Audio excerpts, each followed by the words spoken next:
The scene is in ancient Egypt where two young girls, Amisi and Rashida, are preparing to take one last trip down the Nile before its yearly flood. While the flooding is also helpful to the farmers, it is dangerous for the river traders.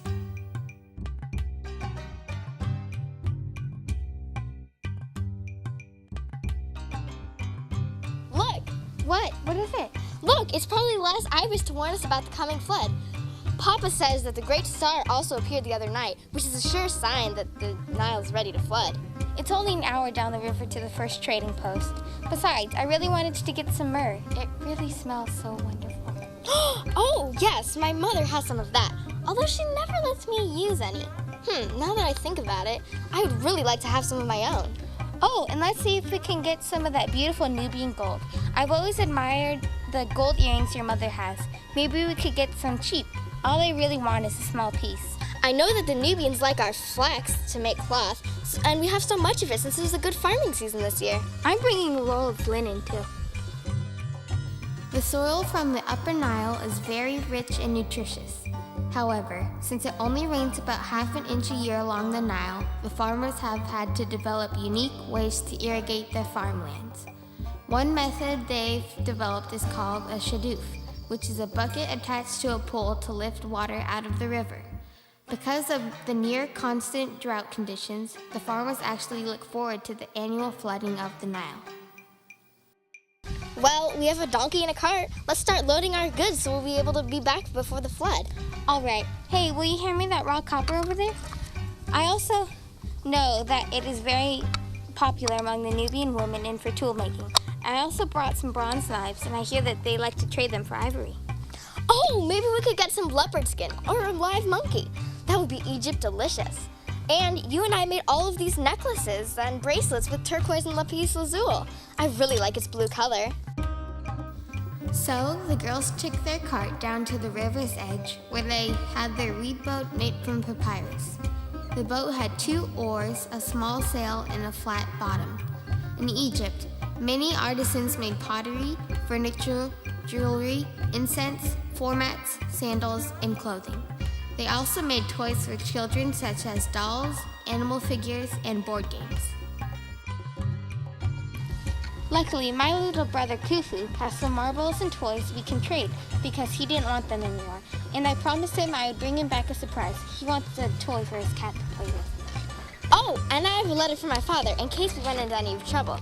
See, it's got a seal on it. The girls live in Memphis, and they are going to sail to Socorro. The Nile River is the longest river in the world, and the Amazon River follows it. It is 4,160 miles long. Because of its dark soil, the Nile was called Ar by the Egyptians. As the girls were loading the boat, they heard a hello somewhere in the distance. The girls looked up and saw their friend Kush, who was part of the river patrol. Where are you two going? We're going to make one last trip down the Nile before it floods. I don't know if that's such a good idea, girls. The river is going to flood very soon and there's lots of pirates and robbers amok. You could get yourself in deep trouble. Why do you think I'm here? Well, we don't care. I think that we're old enough to take care of ourselves, right, Radisha? Right, and besides, there's 2 of us and only 1 of you. We have each other if we encounter anyone, but you only have your vestido. Just wait a minute there, Missy. I also happen to have an iron sword that I traded some turquoise I had for. Okay, I will let you go. But just that, so you know, I will be keeping an eye on you two wherever I happen to pass this area. You better be back by the time I finish my rounds, or you'll both be very sorry. Yeah. See you around. All right then, now that he's gone, it's time to set out. And so the girls set out on their trading route. As they paddled down the Nile, they saw hippos, crocodiles, and ibises. Rashida and Amisi were getting more worried by the minute about the flooding, but they weren't going to let that show. So, after about an hour of sailing, they had finally reached the trading grounds. But right as they were about to pull ashore, they heard loud shouting coming from behind them. A thought flashed through Amisi's mind. Pirates. Looky there, men. Two wee lads sailing down the Nile, trading, right? We're not scared of you. Come on, let's put the sails up. We have to get out of here. Oh, yeah? Well.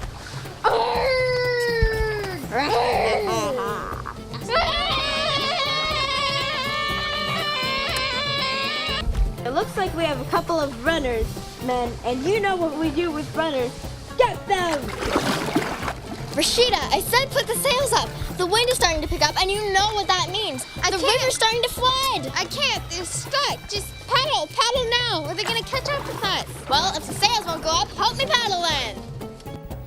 And so the two girls and the pirates started to chase down the Nile River, not knowing what lies ahead of them. The Nile has many waterfalls, or as the Egyptians called them, cataracts. But neither the pirates nor Amisi and Rashida knew that. So, as they quickly paddled down the river, a faint sound of water falling was heard in the distance. Rashida, the river's starting to rise. I said I can't help you! I'm still paddling away from the pirates! Rashida, the river is rising. There's a waterfall up ahead. Now help me get the sails up. Oh my gosh, we're gonna die! Oh, just help me get the sails up. Faster, men! Paddle faster! They're getting away! Come on, Rashida, help me get the sails out. Where are they? I demand to know where the sails are! Look out, a waterfall! Hold on tight, men!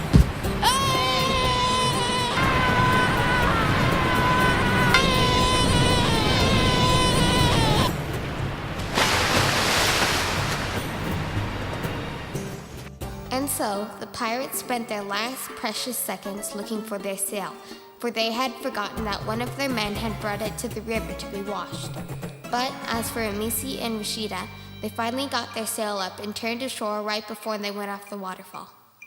Amisi and Rashida, now safe on shore, witnessed the Nile begin its yearly flood. They saw crocodiles running onto land, hippos climbing out of the water, and the ibises soaring in the air. It was a truly remarkable sight to see the Nile do its job in keeping Egypt alive.